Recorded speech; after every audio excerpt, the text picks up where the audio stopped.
สวัสดีค่ะพ่อแม่พี่น้องสวัสดีFC ทุกท่านเนาะค่ะ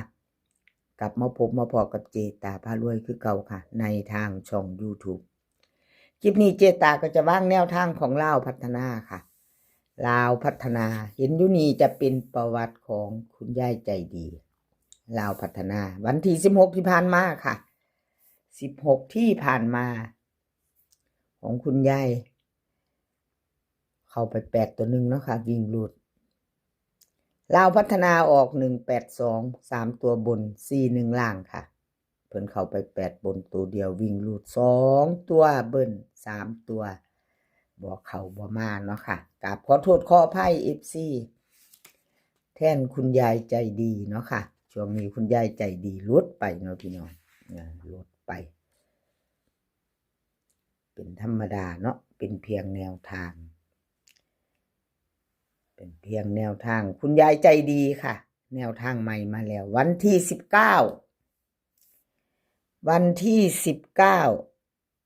เป็นวันจันทร์เนาะค่ะวันจันทร์ลาวพัฒนาออกวิ่งรูดค่ะเพิ่นให้มา2กับ1 2ตัว4หาง2 3 2 4 1 7 1 6เบิ้ลค่ะ2 2 1 1 3ตัว3หาง2 1 4 2 1 7 1 2 3 1 2 4วิ่งรูดเพิ่นเด่น2ค่ะเด่น2ร่อง1 2ตัวเน้นให้2หาง2ตัวเน้น2หาง2 4กับ1 7ค่ะ3ตัวเน้นหางเดียว1 2 4เอาแคปหน้าจอค่ะใครจะไปต่อกับคุณยายใจดีเนาะครับขอบุญขอบคุณคุณยายใจดีหลายๆเด้อค่ะที่ให้แนวทางมาบ้างทางช่องของเจตาด้วยดีเสมอมาเนาะค่ะคุณยายใจดีเนาะรับชมรับฟังเป็นเพียงแนวทางเนาะค่ะเลขทุกตัวเอามาวางเพื่อเป็นแนวทางโปรดใช้วิจารณญาณในการรับชมเป็นอย่างสูงแนวทางนี่ค่ะมีเขามีรุดเนาะพี่น้องเขามา2-3 งวดติดแล้วออกได้บัดนี้เนาะบ่ว่าจะเป็นของคุณยายใจดีเนาะเพิ่นก็เคยเข้าติดอยู่ก็มาออกไปอีกเป็นแนวได้เนาะพี่น้องแนวทางเนาะขอโทษขออภัยแทนเพิ่นเนาะค่ะขออภัยแทนคุณยายใจดีต่อไปค่ะต่อไปของตาบรรทัดนี่ก็หลุดไปเนาะค่ะFC กับขอโทษขออภัยตาบรรทัดเนาะแนวทางนี่ก็บ่มีแนวแน่นอนเนาะพี่น้องอะไรก็เกิดขึ้นได้เนาะค่ะขอโทษขออภัยแทนตาบรรทัดวิ่งรูดค่ะเอาเบิ่งเล่าออกก่อน182 3ตัวบน41ล่างค่ะลาวพัฒนาออกวันที่16เนาะ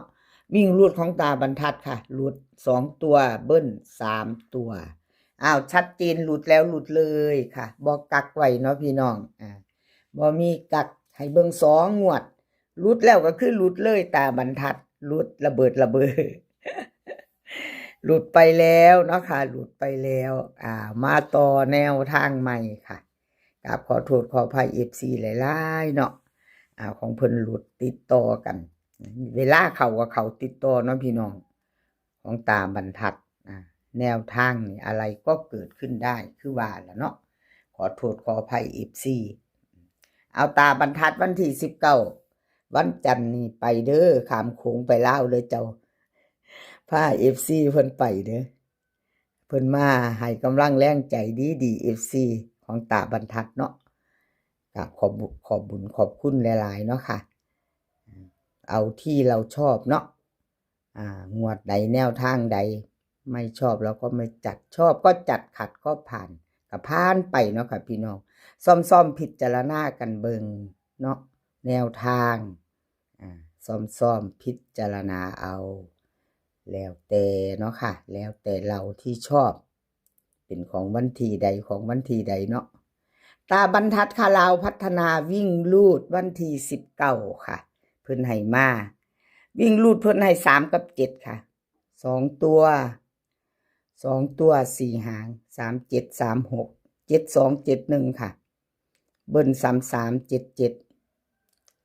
3 ตัวค่ะ3 หาง372 736 371วิ่งลูดเด่นเท่ากัน3กับ7ค่ะตาบรรทัดเด่นทอกัน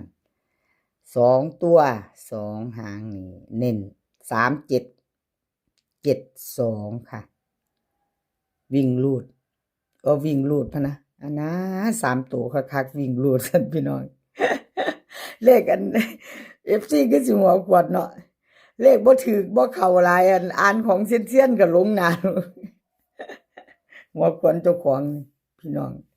3 ตัวคักๆวิ่งลูดพะนะเจตาเจ้าก็ได้เนาะเลขบ่เข้าหลายเลยงง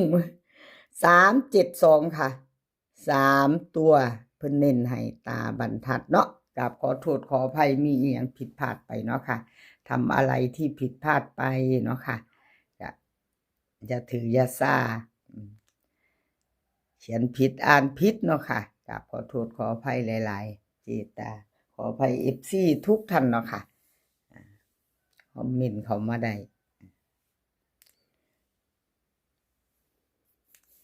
ตาบรรทัดแคปหน้าจอค่ะเราจะได้ไปต่อเป็นของใครแคปหน้าจอของตาบรรทัด FC ตาบรรทัดวันที่16หลุดไปแล้ววันที่19อะไรก็ไม่แน่นอนเนาะค่ะเกิดขึ้นได้ไม่มีอะไรแน่นอนสำหรับแนวทางเนาะบางเทื่อก็เข้าติดแล้วก็ออกมาเนาะพี่น้องสูตรของแนวทางเอาต่อไปค่ะเป็นของใครเจอุยค่ะของเจอุยวันที่16ที่ผ่านมาเนาะค่ะ16ที่ผ่านมาของเจอุยเล่าพัฒนาออก182ค่ะ3 ตัวบน41ล่างของเจอุยเข้าไปค่ะวิ่งลูดตัวเดียว2 ตัวค่ะลูดไปเบิ้ล3 ตัวลูดไม่เข้าไม่เดินเนาะค่ะจับคู่บอมาบอมี่เนาะพี่น้องวันที่14เพิ่นก็เข้าไปตัววิ่งตัวลูดวิ่งลูดก็ถือว่ายังบ่ทันหลุดเนาะค่ะของเจอุย2 งวดค่ะเจตาให้เบิ่งวิ่งลูดเพิ่นก็เข้ามาอยู่งวดละตัวเนาะงวดละตัวหนึ่งแนว2 ตัวนี้หลุดไปกับขอโทษขออภัย FC แทนเจอุย2 ตัวไม่เข้าจับคู่บ่ถูกบ่เข้าเนาะเจอุยวันที่19เป็นวันจันทร์ค่ะเป็นวันจันทร์ลาวพัฒนาออก20:30แนวทางใหม่ของเพิ่นใครจะตามต่อเตรียมแคปหน้าจอไว้เนาะค่ะเจอุยลาวพัฒนาวิ่งรูปเพิ่นให้มาค่ะ5กับ2 ตัว4 หางค่ะ52 53 26 27เบิ้ลค่ะ5522 3 ตัว3 หาง253 527 526วิ่งรูดเด่นทอกันค่ะ5กับ2 ตัวเพิ่นเน้น52กับ27 3 ตัวค่ะ527ไผจะตามเจอุย FC เพิ่นตามต่อกับแคปหน้าจอไว้รุ่นใหม่เนาะค่ะเป็นวันจันทร์ที่19เนาะค่ะ FC เจอุยแคปหน้าจอไว้พิจารณาค่ะพี่น้องชอบก็จัดขัดก็ผ่านเนาะบ่ชอบก็ผ่านไปเนาะค่ะ FC ใหม่ถ้าเพิ่งเข้ามาเนาะพี่น้องผ่านมาเห็นคลิปนี้เนาะอาจจะเป็นครั้งแรกเนาะค่ะเป็นครั้งแรกเขามาเห็นคลิปแนวทางลาวพัฒนาในช่องของเจตาพารวยยังบ่ทันกดติดตามถ้าชอบแนวทางเดียวกันเนาะค่ะ ถ้าชอบก็กดติดตามเราอย่าลืมกดกระดิ่งแจ้งเตือนเด้อค่ะกดกระดิ่งแจ้งเตือนจะได้บ่พลาดคลิปใหม่ๆของเจตาลงปุ๊บก็จะได้เห็นปั๊บเนาะค่ะอย่าลืมกดกระดิ่งแจ้งเตือนไว้เนาะคลิปนี้ขอให้พี่น้องโชคดีกับเล่าพัฒนาค่ะมื้อนี้ก็ขอให้มีความสุขขอให้สุขภาพร่างกายแข็งแรงกันทุกคนค่ะเดินทางไปไสก็ขอให้ปลอดภัย